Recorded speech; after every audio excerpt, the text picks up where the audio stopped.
good morning. How's everyone doing? Woo! Yeah, so my name is Sean Kim. I'm President and Chief Product Officer of a company called Kajabi, and we are having a panel about storytelling. So I want to introduce our panelists today. It's amazing panelists. First, we have Damian Wassel. He's the CEO of Vault Comics. Damian founded Vault Comics with his cousin and brother in 2016, and their Vault Comic publishes original and creator-owned science fiction, fantasy, horror comics, as well as graphic novels. Recently announced Headshell, which is a new imprint featuring graphic novels from recording giants like Def Leppard. Awesome. And also, obviously, we are really lucky to have here with us today the Phil Collen from Def Leppard. Awesome. So Phil is obviously a rock legend. He joined Def Leppard in 1982 with over 100 million records sold worldwide. He continues to be one of the most important rock forces in rock music. Awesome, thank you, thank you. Since this panel is about storytelling, I want to just first start off with a few stories from you two. So Phil, so you're on tour right now. Maybe you can tell us about some highlights or key moments about the tour. Absolutely. So we are actually on tour. We just finished Latin America. You know, we was just down there, and we was in Miami about 2 days ago. But we'd had an amazing time in where were we? Mexico, Peru, Argentina, Brazil, and just fantastic. Best audiences in the world. You know, so we obviously had a blast. And we're back now. We got a little break. And then we'll be doing Europe, some American dates in the fall, and then, in the late summer, and then we'll be doing Japan, Australia, and that. So we're keeping busy, but great to be here. And you know, I love all the stuff. The Vault Comics stuff is pretty awesome. So yeah, pleasure to be here, an honor. Great. And Damian, maybe you can tell us about Vault Comics. Why did you start it? What it's about? Absolutely. So my brother Adrian, cousin Nathan, and I put Vault together in 2016. So for the 4 years prior to that, we'd all had different careers. Nathan working as an animator. I was an academic, philosopher of all things, and my brother worked as a literary editor. Created some graphic novels together, had some success with those in the convention circuit, really did some groundbreaking things there, but saw this big opportunity in the market. We'd seen a lot of publishers get sort of moribund and laser focused on telling a very predictable kind of story from a very predictable kind of person, and we wanted to break that mold to publish some stories that came in from other genres and from historically underrepresented creators. So we launched Vault, as Sean said, in 2016. First books on shelves in 2017 with genre focus, sci-fi, fantasy, and horror, and sort of deep commitment to working with historically underrepresented creators and featuring historically underrepresented perspectives in the pages of the stories that we told. And from there, we've grown the business quite rapidly. Top 5 publisher now. Had our first show go in the air 3 years after we launched the business, which of course is amazing and also sort of a secondary focus for us. The primary focus is always in excellence and storytelling in the pages of the books that we produce. And along the way, we got to do some really great talent-led projects, and we thought, like, what if we make graphic novels with some of the biggest rock stars in the world? Can we do that? So we set our sights on doing it and ended up getting into partnership with Metallica, with Def Leppard, with the Beach Boys, Fall Out Boy, and a number of other folks like that. So we're extremely excited to be here with Phil and Sean to talk more about what we have coming in the future. That sounds super exciting. Amazing journey so far, I bet. Yeah, it's been incredible. I mean, getting to hang out with people like Phil and people like Sean, actual rock stars, is great. I'm not a rock star. Hey, so you recently announced last year Headshell, right? So maybe can you tell us a little bit about that project? Yep. Yeah, absolutely. I mean, it's sort of obvious to anybody who looks at a recording artist that these are storytellers. Like, what they do is they tell stories through music. That's how they connect with people. And at Vault, our sort of core focus, as I mentioned a moment ago, is excellence in storytelling. We think stories are the most important tools people have ever created to bring one another closer together. At the beginning of time when people lived in caves, and at the end of time and post-apocalypse, right? What we're going to do is we're not going to tell each other facts. We tell each other stories. We make myths to get through it, and that's sort of what we focus on doing as a business. And when we sort of saw the light, had this idea, like, wow, recording artists can reach their audience with stories in a way that almost no one else in the world can. and they're just bound to be so many stories they have that never found their way into a song, never found their way into a memoir, but can find their way into a graphic novel that we know can connect with fans, and fans all over the world. We sort of went crazy trying to bring in, as I said, the biggest people we could. So, the first act that we really had the opportunity to approach was Metallica, and they actually sort of bought into the vision so much that we pitched them on a Thursday, had a second meeting on a Friday, and that meeting on Friday they said, look, we only want to do this if we can actually get involved in the business and invest. So we went from meeting them to them committing and investing in the business in 72 hours. And then, once you have Metallica, everyone will talk to you. So we started teeing up, subsequent conversations. And one of the next projects we lined up was, Hysteria with Def Leppard, and just incredibly excited to talk more about that book. And, you get different experiences working with different artists. And I have to say that, working with Phil has been like a singular pleasure. So, Thank you. So Phil, how'd you get connected, and like what excites you about Headshell? And Sorry, what? so how did you get connected with Damian, and then what excites you about this project? So I've always been into comic books. When I was a kid, I have Silver Surfer #1. I still got that, and I would get these things when they'd just be imported to England and stuff. So I was always excited and interested in the thing.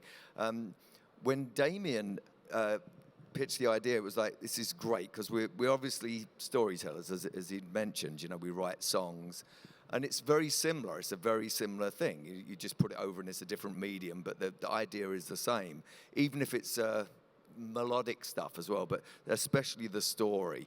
So, we just saw this great opportunity, and just got really excited about the stuff, because it's, the Vault comics are awesome, and it was like, this is just another way to get something over. So I got really invested in telling the story that we did, especially with the Hysteria, the concept of it and everything. And so we dove deep into it, and it's going to be really cool. Awesome. So what has the creative process been like? Getting, I think you also, the first project is Hysteria, and like, how has that creative process been? Like, what's been exciting about that? And I think, with a lot of songs and stories, they start writing themselves when you get the right character. Right. And that's what we did. We was talking about, when it come to us initially, it was like, it can be hokey, especially when you include rock bands or something in a story that's kind of not their norm. So I think that we had to get a creative way to include the band in the thing. So the thing's called Hysteria, and without giving too much away, it's about an artifact that turns into something else, and it's just cursed, and it's all the above, and it's a supernatural element to it that I find appealing. We all found it really appealing, and we just ran with that. And like I said, as soon as you kind of have a few characters in place or something, it starts writing itself. Oh, and that's the really exciting part, especially if you're slightly creative. You're actually amazed that you're hooked onto this amazing ride that you're just part of. It's really cool. That's cool. I mean, Damon, did you want to also kind of embellish on the process? So absolutely. Comics are a team project. Graphic novels are a team project. Almost everything turns out to be a team project, but these really are specifically a team project. So we have, on every book that we produce, we have one or more writers, one or more artists, colorists, letterers, etc. But, as I mentioned, we start with story every time. So what we did in this case was we got the relationship teed up, and then we went and found the right writer that we wanted to work with. In this case, a writer that we've worked with before named Elliot Rahal, who, Elliot is formerly a comedian, now a very successful comics writer, and he just has a singular sensibility that we thought would be right for the project. So, we got Elliot to do some story ideation, put that in front of Phil and his team, and, immediately it was, let's get on the phone tomorrow, let's talk through this. And, I think probably from that original pitch, there really may be like one key thing that emerged and that the story was built around, and that was this character, Fauzia, who has, she's the front woman of this fictional band, Dark Side, that sets, sets everything in motion for the story with the artifact that Phil was alluding to. And, ultimately, Phil came in and said, look, I don't want this to be corny. I don't want Def Leppard to just be, sort of puppets on a stage in this thing. They need to be like a force in the story more than characters. And so we started thinking, how do we work them in as a plot element rather than as a character element, more or less, and built a story around that. And now we're, building the art team for the book, and extremely excited to keep that moving forward. And I have to say, every one of these processes is bespoke. You find a different rhythm with every team that you work with. And I think everybody thinks this from every project that they've done, but when you're working with recording artists, that rhythm is, sort of sensitized to the fact that, they're touring, as Phil mentioned. He was just touring, or they're recording an album. Like, what you're doing with them is always going to have to get slotted in between the sort of core elements of their career. So you really have to think, how do we adapt to getting the most value out of every interaction we can with them? And Phil has just been sort of over the top in how much he's been willing to contribute to the project. So that's been incredible. So it sounds like it was a match made in heaven then. Awesome. It's great because inspiration obviously begets inspiration. So you get something going, it gets so exciting. I mean, I remember just a few weeks ago, we were on the phone and there's emails floating around. And it's like, whoa, can't wait to get on the phone. Can't wait to see how this is turning out. And like I said, it kind of writes itself in a way, but it's really inspiring, and that's what the art is supposed to be. So it's just a wonderful experience. That's great. Like when you find something that you love to work on, it's not even work at that point, right? Just what you wake up and you're like really excited to work on it. So yeah, that's awesome. That's awesome. Hey, Damian, how do you actually pick, with Vault, how do you pick the stories that you want to work on? Like, what's the process like there? So, with the core Vault catalog, not to give away secrets, right? But we're always asking for four things. The first thing is, as I mentioned, we're a genre-focused publisher with the core catalog, so it's does this fit in our genre mandate? And sometimes we will, expand the tent a little bit if we need to. So when we started publishing for the first 2 years, we just did sci-fi and fantasy, and then we saw a moment to do horror. And now, even though horror only comprises about 25% of our catalog in terms of units sold, it's like 40% of the units that we sell. Horror is a very strong performing genre for us. So as mentioned, sometimes we'll expand the tent, but it's, does it fit in the genre mandate? And then the second question we ask is, can we build a team around this project that we want to support? Can we build a team around this project of people that we love working with, who are going to espouse the values that we believe in as a business? And then the third question we ask is, can this thing be excellent of its kind? And that's not to say we ever get pitched a story that doesn't have in it the ability to be excellent, but sometimes we're not the right partner to make that idea excellent in the moment. So we ask, can we make this the best possible version of itself? Because, obviously when you create story properties, you hope to see them find a life beyond their original incarnation, whether that's, us creating a comic book that we're going to see make its way to television, or whether that's, Neil Druckmann writing a video game about, a guy protecting a girl in the apocalypse and a girl protecting herself, right? You hope that this thing will find momentum beyond your original work, but in order to do that, it has to be excellent. And I think more importantly, most of the time they don't. So you want to know that what you did is going to be enduring on its own, that what you did is going to be, by its own lights, a great thing. And then the fourth thing we always ask is, can this story grow into something else? Is it, in a word, extensible? And there are a lot of things I won't say on a stage in front of other people about, the sort of internal questionnaire that we go through to ask, of each book, to interrogate each book. Can we make this extensible? But there's some obvious things that you can think about. We work in a visual medium, right? So is there a clear visual iconography we can put on the page that if someone then realizes this on the screen, or someone puts this on a t-shirt, will translate immediately? Because, every artist that touches the thing is going to take a different gaze, going to deliver a different result. Can we find that, iconography that makes this translate? I think about Phil with musical covers, right? And it's like, does the thing have that melodic hook that makes you know what it is, no matter who plays the first 4 bars of it, right? That's what we're looking for, but visually. Another thing we ask is, when we're thinking about extensibility, like, does this have a setting that can contain a story at a different scale?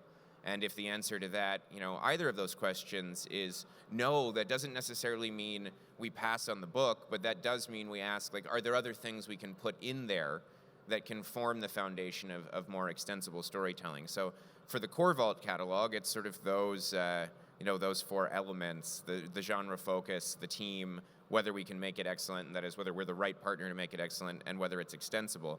On the other hand, when we're building a line like Headshell, a long time ago, the Supreme Court was asked to rule on like what did and didn't count as pornography, right? And the verdict of the court was like, you know it when you see it.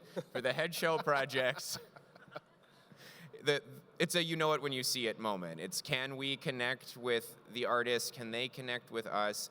Can we find like a kernel of shared excitement?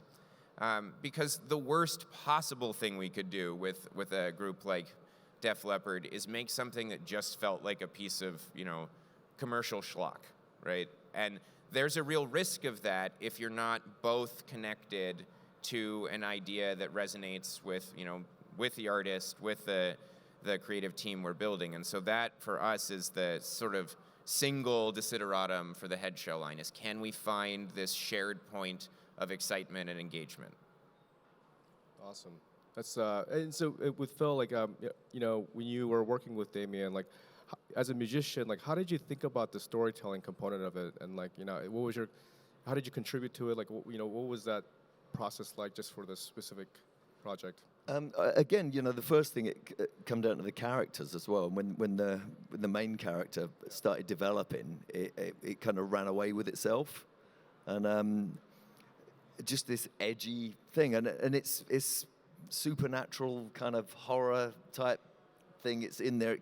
It's all the above. So, and again, it's the teamwork, like Damian was saying. As soon as you do that and you're on the same page, it's a really exciting process. And I do compare it to songwriting because it's same thing. You can have an idea, and if someone goes, "Oh, what about if it does this? How about we change this melody?" and it goes, and then all of a sudden you go, "Oh." And you're off and running again. So it's pure inspiration. Mm-hmm. It can happen at any time. I love the reward you get from doing that. Right. It is amazing. So I'm just in this great new family of inspiration. It's and it's writing as opposed to writing songs. So no, loving it. That's awesome. And you have this mental image as well. You always do. Again, when you write a song, it's you have a mental image of what it actually looks like. What the drums sound like, what the guitars, what the textures of the vocals, what the melody does, what the emotional response would be once you put it out there. And if you get that, then you're onto a really good winning formula. Got it. So like inspiration can happen anywhere. It's also really important to have the right teams in place. And okay. Absolutely. I mean, we was talking about this earlier. Just touring. It's it can be really difficult. I mean, it's kind of a bit stressy touring that, but it can be a lot of fun, and it's the glass half full thing that we always. That's how we approach it. Mm-hmm. So touring is just a fun thing. Yes, it can be tiring, but it's amazing, as especially at this stage of our career. I'm 65 now, and this was probably one of the best tours we've ever done because everyone enjoyed it so much. Got it. That's amazing. Yeah. Awesome. Thank you. Thank you. So, another reason that we're on stage today is because we're announcing a partnership, Vault as well as Kajabi, and it's called Vault Unbound. So, Damian, if you wouldn't mind, what is Vault Unbound, and why did you decide to work with Kajabi? Yeah, so entertainment companies historically, and especially when you think about them at like a larger scale, they operate in a very closed door way, right? Like everything goes on behind a curtain, and there's not a lot of opportunity for fans to engage with what's coming together before it's suddenly, sort of put in front of them with like, especially in the streaming era, like 3-week marketing campaign. You go from never having heard of a film to seeing a trailer for it on YouTube, and like only if you go looking for it do you see it, and then suddenly it's there, right? The thing about comics and graphic novels is that like you can't read a comic book while you're folding your laundry. You can't listen to it as an audiobook. We require, I guess, the undivided attention of the fans that engage with our books. And that means that for us as a business, we try extremely hard to respect that fact in everything that we do. And that also means that like we're asking people for a level of care and commitment that they really don't give to a lot of other things. So those two things together, looking at this and thinking, wow, historically entertainment businesses don't open the doors to people, and we ask for a level of commitment from our audience that they don't have to give to many other things they experience, made us think, how can we better reach them? How can we invite them into the process? To put it in, a single phrase, how can we invite them to care before we ask them to buy something from us? How can we give them something to care about? How can we create a connection with what we're doing and the audience long before we ask them to engage in a transaction in the marketplace where they may have a bunch of other things that they want to be entertained by? And so on one level, what we're building in Vault Unbound and the Kajabi platform is a community where we can invite people into a private community with free and also premium memberships where they can see what we're working on. They can talk with our creative teams. They can talk with our staff. They can, read things as they're coming together, look at test art before anybody's committed to something, and really engage in a way that we've never sort of had the opportunity to engage with our fans before. And then on the other level, what we're building on the Kajabi platform is, when you run a publishing company, it's sort of astonishing how quickly the pages stack up. We look back at our catalog, and at this point, we have tens of thousands of pages of back catalog of books that we would like to be able to share with people maybe more easily than we can at the moment. And we'd like to do that in a way where they don't have to go buy the book from Amazon. They can interact with us, interact with our creators. And so we'll also be, serving a selection of our back catalog on the Kajabi platform as a digital reading experience there. And I know that might raise an eyebrow if you're really familiar with what Kajabi does, because you think oh, Kajabi is like a knowledge economy business, right? But at the end of the day, knowledge, or just what we regard as knowledge, those are just stories we're willing to live by. So, everything that you could build on the Kajabi platform to, deliver knowledge to people, it has to be, by necessity, a storytelling tool. So strip away the names, coaching and classes, and just think about what the platform can actually deliver. And what you have there fundamentally is a really structured, really powerful storytelling platform.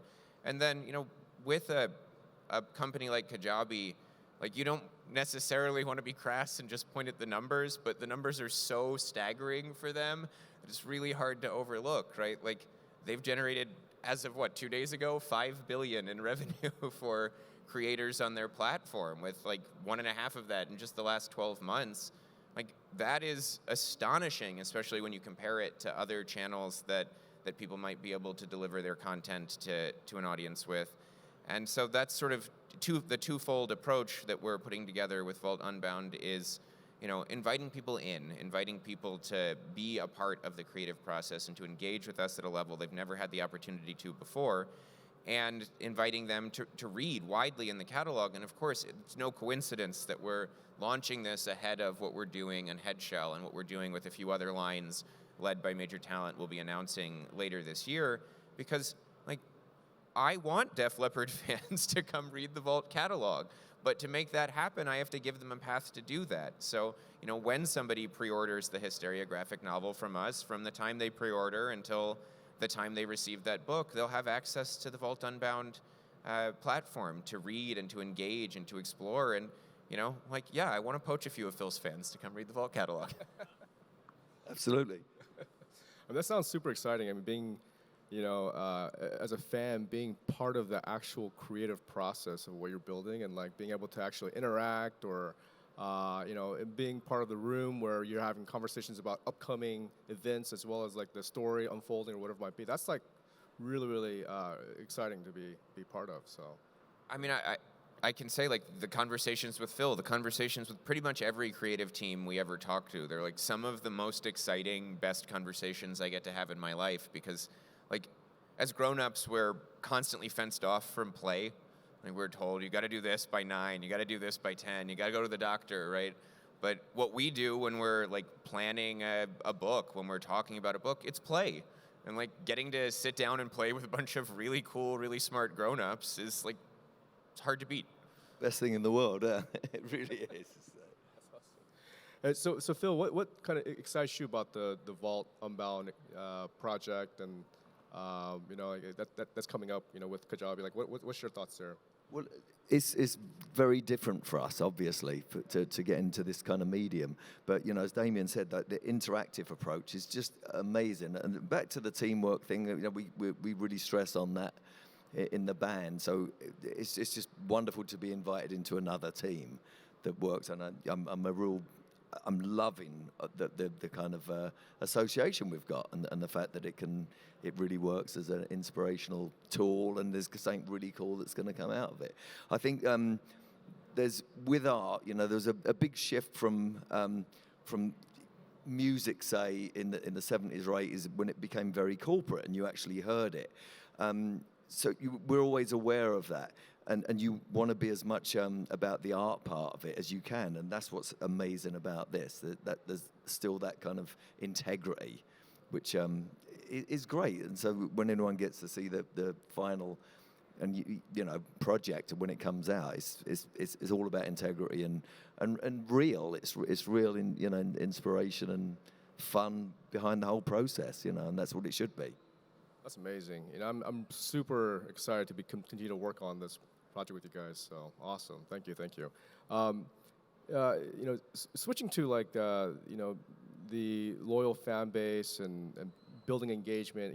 When I worked at TikTok and even at Kajabi, having that really loyal fan base is such a critical part of success, right? And building a business and so on. And so how has Def Leppard been so successful at building such a loyal fan base over the years?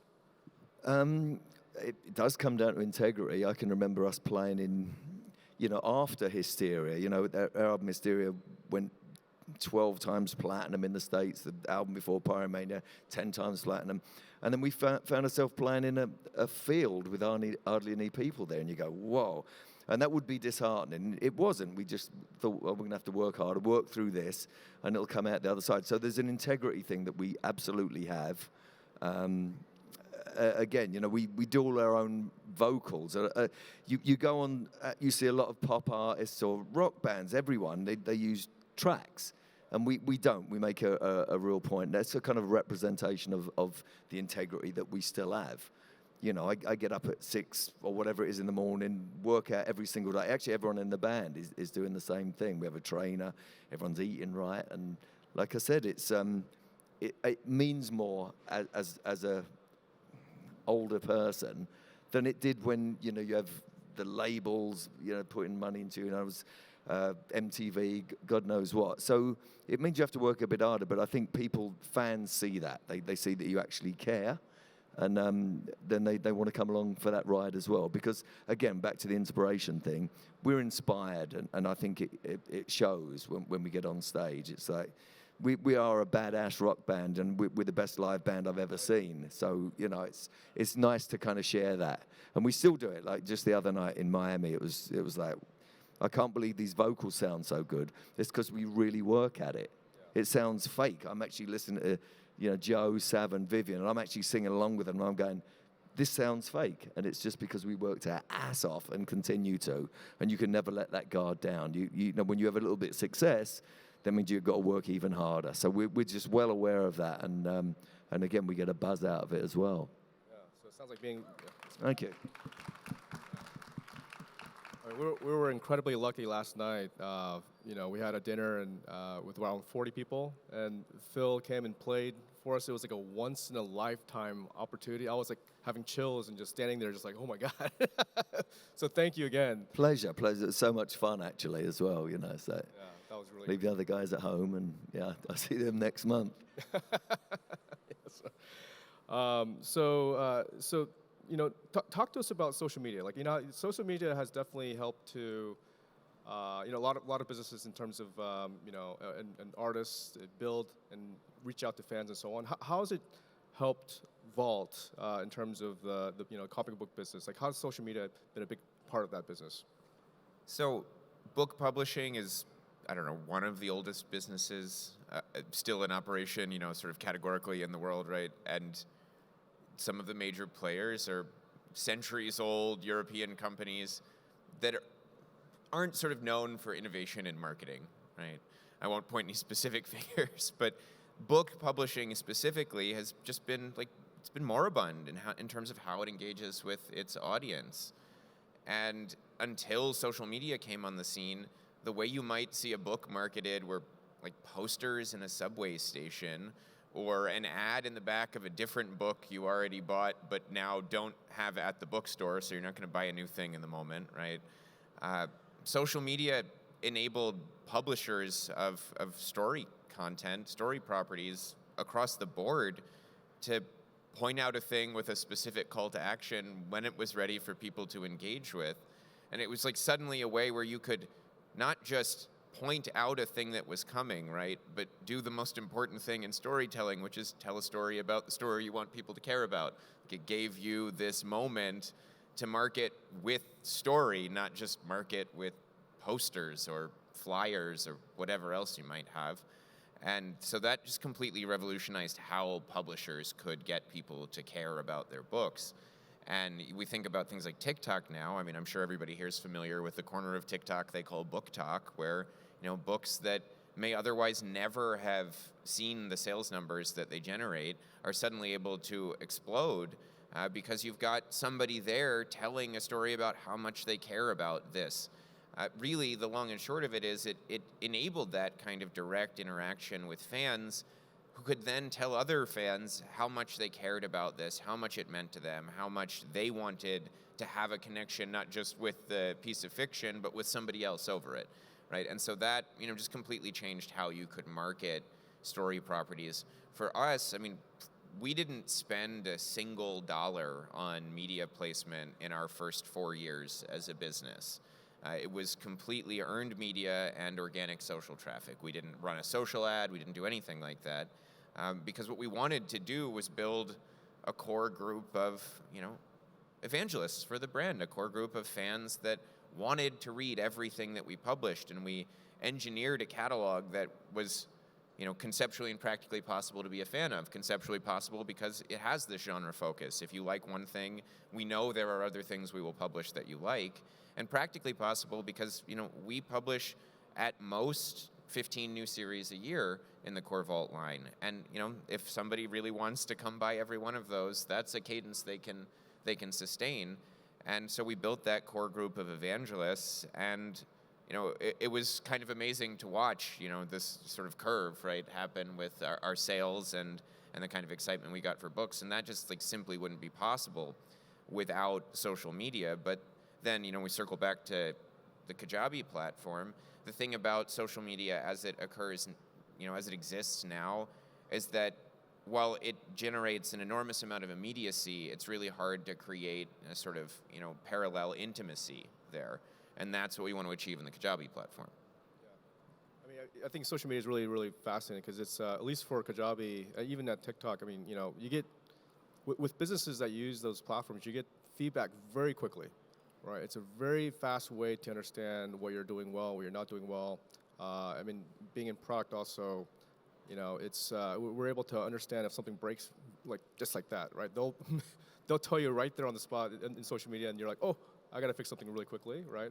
And we also do polls and try to figure out like what features we can improve first, second, third. So that's a really fast way to get that insight from people that are your fans or you know, customers and so on. So it's interesting. Yeah. How about Phil? Like, you know, how has social media helped with Def Leppard, and you know, what have they done to like really drive the Because it's in a constant state of evolution, everything. I remember, when we first started, we'd make vinyl, records for vinyl and cassette. And then with each one, you would go, oh my God, it's the end of the thing. I can remember when bookstores closed, how disheartened I was and almost scared. I was like, oh my God. But I also knew that there would be something coming straight behind it with really creative minds at work all the time. And it's great hearing Damian talk because it's like he's one of those guys who actually creates things and makes things happen. So you just have to be aware that there's something coming on. I mean, our last album we just recorded, I'd done all my guitars and everything on a laptop in my front room, and it sounds better than stuff that when we'd go into these multi-million-dollar studios. And again, they would close, and you go, oh my God, it's the end of an era, and this is terrible. And no, it just means that something else is going to come. Social media is exactly that. I remember doing all these newspaper articles, and you'd do an interview, and maybe you'd get a little column in something, or even the front cover or whatever. But social media is moving so fast, it hits so many people. We've all got our phones on us, and it's like it's right there. You don't have that with the traditional paper. It's like newspapers as well. You're suffering. With this, it's like immediately in your bloodstream. So it's fascinating, and you just have to find creative ways to make it work for you. Like I said, we've been on tour. We've got this guy, videographer, Ryan Sebastian, who travels with us everywhere. So, we had this giant plane. It's us and Motley Crue, which right there, it was so much fun. You can imagine the conversations. And he's filming everything, and it's just amazing. And then he spends the rest of till 3 a.m. putting all the content up. And so it's, like I said, it hits the bloodstream straight away, and that's what's fascinating about it and what's great about it. You absolutely do that. And you have to roll with everything, with every new thing. Like I said, a studio will close down, that whole thing, a newspaper, a book store closed down, and all of a sudden you've got something that's more creative and kind of better in a way that replaces it. Yeah. Do you have like a favorite social platform, like is it TikTok, Instagram? No, I stopped going on them because for me personally, people get very cruel on those things, and I don't personally need to do that. But yeah, we're on everything. Def Leppard is on that stuff, and we put all our content up, and it's really important to do that. I don't personally go on there because I am so busy every second of the day. It's which again I find inspiring as well. Yeah, even though I worked at TikTok, I'm not great at making TikToks, right? So we have to. I definitely work with people that are much younger and better at creating that type of content, right? And so they're the experts in like, hey, this is what's trending, and this is how you're supposed to represent yourself on these different types of social platforms. The media isn't always the same across these different platforms, right? If it's Instagram and TikTok, so it's interesting. It's like a learning process for me. Even though I worked at a company, I'm like, I'm still not very good at actually creating that type of content. So. Well, it goes back to the team thing again. Someone in there is the same, and that's how it works. You'll work on your strengths, and then when you combine them, boom, away you go. It's great. That's right. Yeah. So Phil, what's next for Def Leppard? So we have this Diamond Star Halos album, the one I said that I did in my front room. We're still touring that, and we done the States last year, us and Motley Crue, and it was such a successful tour, the stadiums, that the rest of the world said, yep, can you come here? So that's what we're in the process of doing right now. And like I said, that'll go right up until next this winter coming, like November, December. In Japan, and then you see what happens after that. We've actually got a really big announcement to make, but I can't say anything about it. That's happening later on this summer, actually. So just so much exciting stuff, and obviously we can tie with the comic and everything, and the graphic novel. We can tie all that in as well because it's all part of the same structure, It must be really exciting going on tours, and yeah. It is, and but it's the reward, obviously writing songs, creating stuff, and actually getting to play it. That's the no-brainer part. Is the actual, as long as you've rehearsed and you're good to go, it is really exciting, and especially the travel part. Awesome. As Damian, how about you? Like, what's next for Vault? So there's this strange thing when you run a story company, and you sort of always have to look back to look forward, because everything that you've been working on for several years, is coming out now. So you look back at the things you built 2 years ago. That's what you're selling to folks now. So for us, looking ahead, we've got some really incredible film and television news. We'll be announcing some of our biggest titles, things that came out, a few years ago. We're about to launch our first spin-off series, which we've never done before. Everything's sort of been a lineal storytelling process, and now we are, we're branching universe, as it were, building a whole big new thing, and that's pretty amazing. I'm extremely excited about the Vault Unbound partnership we're putting together with Kajabi. So big thanks to you for helping bring that together. Oh, thank you. And then, in parallel to what we're building with Headshell, we have another couple of lines that we'll be launching with some of the most recognizable faces from the screen and from the internet. So that's awesome. So I think this is towards the end. Like, we now have some time to take some questions from the audience. So.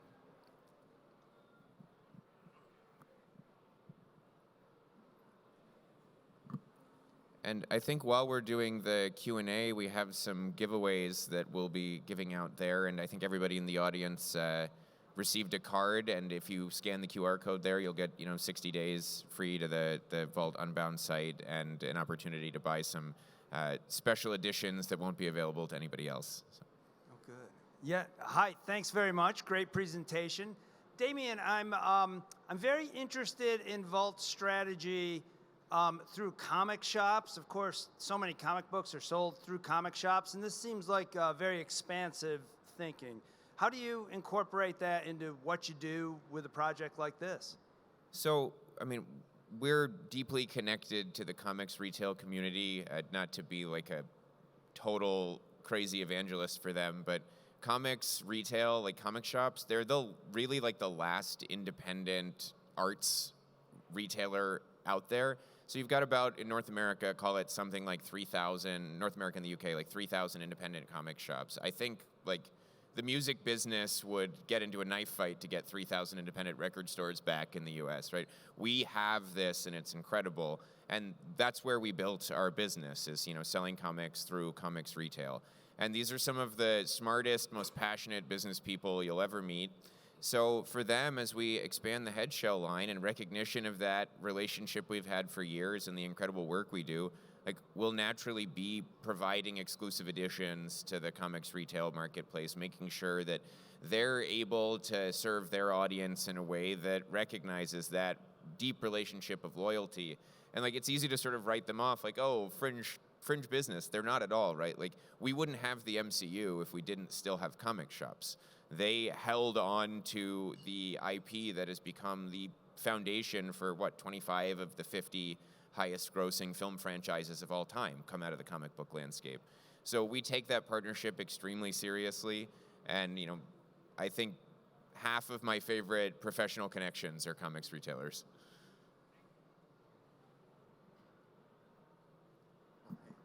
This is for you, Damian. Big fan, Phil. I'm a kid from the 70s, and this was attempted before because Kiss did a comic book series that wasn't very well curated, from what I recall. The stories weren't very good. I think they even went on to do a TV movie. So Kiss meets the Phantom or something, like in 77 or 78. I'm serious. I'm dead serious. So, Damian, like, you've got like a real challenge, I think, on your hands to maintain the integrity of a brand like Def Leppard, because I think looking back at an example like that, it didn't go very well. Are you familiar with that story and how that went? Yeah, so I'm very familiar with that, and I think probably, be prudent to avoid throwing anybody under the bus here, but there are approaches you can take to make sure that you're creating a story that feels authentic and feels exciting for the artists involved. And that's going to differ from artist to artist. The way we work with Phil and his team is very different than the way we work with Metallica, very different than the way we work with Redman. But in each of these processes, the sort of driving goal is, how do we connect on a story that means something to the artist? And once we have that, we know if it means something to the artist, it will mean something to their fans. That's given at that point. The other part of this is that we're in an extremely different market environment than KISS was in the 70s and 80s. In 1977, there's no way to sell a comic book directly or a graphic novel directly to the audience. You can't meet them where they are, which meant that as a brand like KISS, they had to ask a question like, how do we succeed at scale commercially? Because we can't succeed in this disintermediated way. We don't have to ask that question now. What we have to do is deliver a story that connects straight to the fan, because we can sell a book straight to a fan. And then once we've demonstrated success in the direct-to-consumer landscape, we can have the book buyers fist fight one another to get their exclusive deals for Barnes & Noble or wherever. First of all, thank you, all three of you, for being here, sharing your time and your wisdom and all the work that you're doing. The first question for Damian. So I am an award-winning writer, and I'm really interested in breaking into the comic book industry. So I apologize, it's a very selfish question for me and maybe a few others. And I know that you talked about wanting to give voices to underrepresented audiences or creators, and that is amazing. So I'm from Oregon, and so like the darling from Oregon's Dark Horse Comics, and for me to break into that industry, Dark Horse really wants you to have like pretty much your whole team ready. They want you to have like an artist. They want to have everything. So I'm curious for you, Damian, like what are you looking for to bring in like new creators, and how could someone like me work with Vault? And then Phil, I'm curious for you, also huge Def Leppard fan. That music is so important to me. What song are you most proud of, or what song do you like to play the most? Thank you. I'll let you go first. Yeah. So for us, we generally start, when we're thinking about acquisitions, we haven't had open submissions in a number of years, because the way we approach building a catalog is very carefully curated. So we tend to be thinking, we want this specific kind of book. Who do we think can execute on that well? And then we'll reach out to those people. So I think probably the very straightforward answer is, do a lot of work, put it out for people to see. And if you want to be working in the comics landscape, interact with other people who are doing a lot of work there. They'll make introductions. They'll patch you into the network. And then the other, art is hard, right? Making art really wears you down. Unfortunately, when you make art in a commercial setting, you also have to be a professional.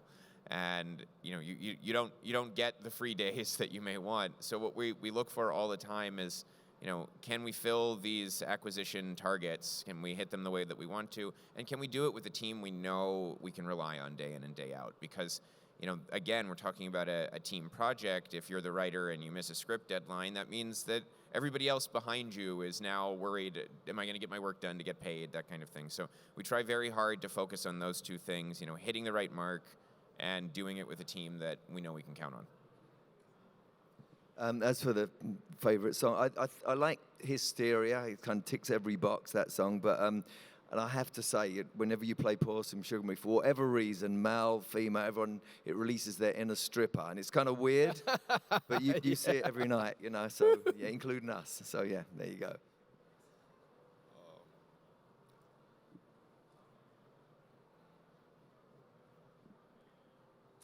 Hey, Phil, how's it going? I've met you before in Laguna at the Starbucks. There you go. Hello. Well, I run a rehearsal studio in Cleveland, Ohio, where there's 500 rock bands playing there. I own it, and there's also a small venue there. Can you speak to the bands that are developing about rehearsal, and how do you know when you have a successful piece of art? What can you speak to that about developing something that, shall we say, brings out your inner stripper? It's really hard, because many times we've thought we've created something like that and it just didn't ignite, So I always say, you've got to plan for plan A, B, C, D, F, G, and it may be X or Z or way down. You just got to be prepared for that. And I think that kind of separates a lot of people straight off the bat. your best isn't good enough. That's our starting point, you know, with a lot of bands, and it's extremely hard. And sometimes there's a bit of luck there. The team is really important. We keep coming back to that thing. It's the band, the chemistry of the band, the people around them, everyone who's working on it. And yeah, you sometimes you just don't know, but they're the things you can do. They're the things that you get your team, get the chemistry, and the ego thing. There's no place for it. So it's that's where I'd start, and then the other stuff just comes into play afterwards. I want to chase Phil on that briefly, just to say that that note you made about ego. I think it's like critically important to remember that you're not making it for you. Absolutely, 100%. That's really, really cool right there. That says everything, right? Yeah.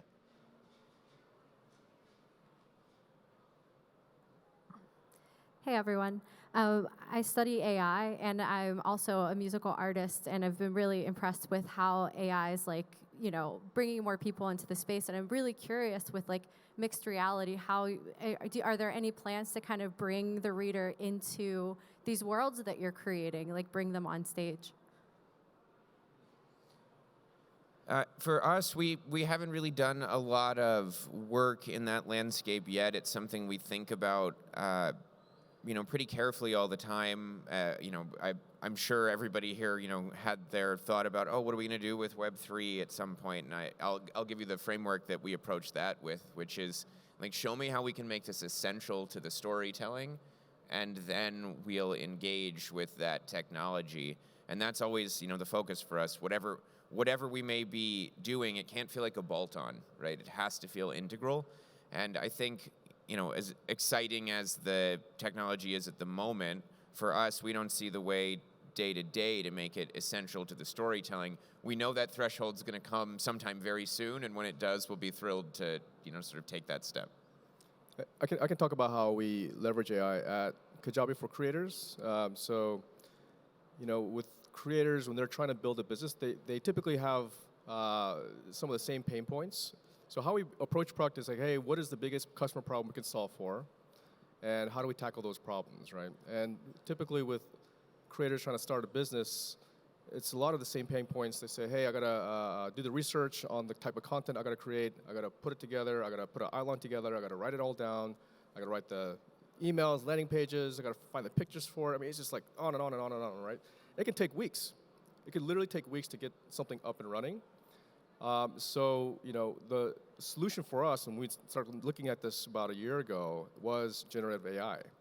And it was revolutionary for us in terms of being able to help people just remove some of those roadblocks altogether, right? So for our creators, when they're trying to build a course business, for instance, it was basically putting them at a head start versus if you have a blank piece of paper, build something. You're I don't know what to do, versus you have something that's there to kind of get inspiration from. It's definitely not a replacement at all, for sure. People can tell the difference between, AI-generated copy versus, someone coming up with it authentically with your own experiences as a creator. But it does give you a good baseline of fundamentally of where to start.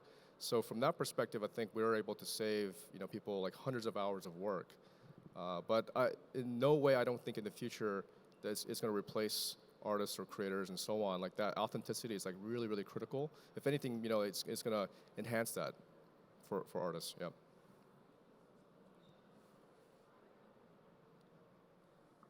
Hey Phil, thanks for coming. Def Leppard, insane powerhouse for rock and metal, and did great stuff for the industry and everything. And I was wondering if you had any tips for I'm a musician. If you had any tips for aspiring songwriter, for how to get into the mood for writing, how to get inspired, and how to be productive while writing, as well as how to not compare yourself to other works, so because I'm just oh, that's not good, so I stop. Therefore, I keep snowballing. I can't get better because I can't get better, So how do you have? Can you speak up a little bit? I can't. Sorry, I missed that last bit. So. I get in that spiral. It's just I don't want to write because I feel like it's not going to be good, but it can't get better if I don't write. So this comes up all the time. I write some stuff and I go, oh my God, this sucks. So I leave it. But it's good to write with other people as well. Going back to this team thing, I do a lot of songwriting with other people. A couple of the things ended up on our new Def Leppard album. They originally were going to be for someone else, and then the guys in our band were like, oh no, this is totally a Def Leppard song, we got to do this. So I think it's great working with different people. I work with this guy called Sam Hollander, who done Panic at the Disco's High Hopes. He done that song, and we wrote this song called Fire It Up, which sounds like a Def Leppard song, or Joan Jett or something like that.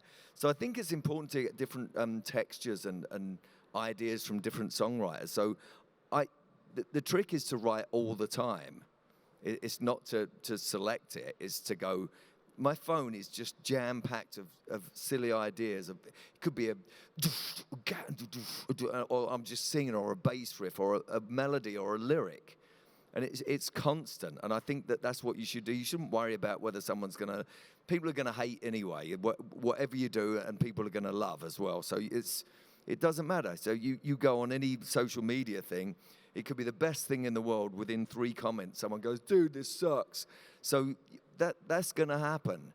So I would say just write all the time, and write with different people, and it's all great. And you'll know if something's not cut, and if it doesn't cut it, change it, or write something better. And it's as simple as that. It really is. Cheers. So I think we have one more. Okay. Hi, my name is Carly. I have a writing question also, but it's more for Damian.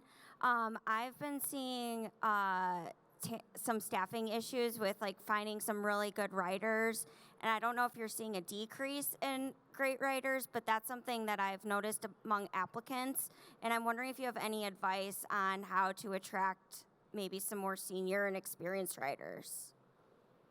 So for us, as I mentioned, the approach we take is generally, a very curated, very targeted approach to building our catalog. So we'll reach out to writers we want to work with and invite them to come work with us. But, I was thinking about this when Phil was talking about, doing the work. I think you have to, read obsessively, where I use the word read construed in the most expansive way, right? Where if it's audiobooks, if it's podcasts, whatever, and get outside whatever bubble you might be in. So if you feel like I'm having a hard time staffing writers for a video game project, then stop looking for video game writers and start looking for people who wrote the most compelling forewords you've ever read to a cookbook, or start looking for people who wrote that one-act play that you can't get out of your head that you saw 10 years ago in Brooklyn, right? Get out of the bubble that you're in and start asking, where can I bring in a different perspective?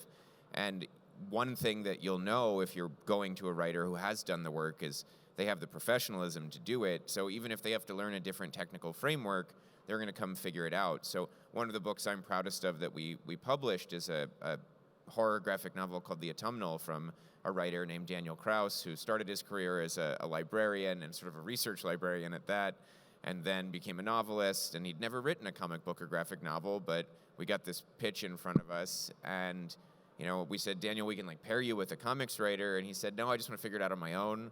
We're going to do the work. And he really did the work. It was a lot for him to do, but at the end of the day, what we got was one of the most exciting pieces we've ever published, because he came from outside the orbit. So, kick down the walls wherever you can. If you need talent and they're not in the room you're in, go into a different room.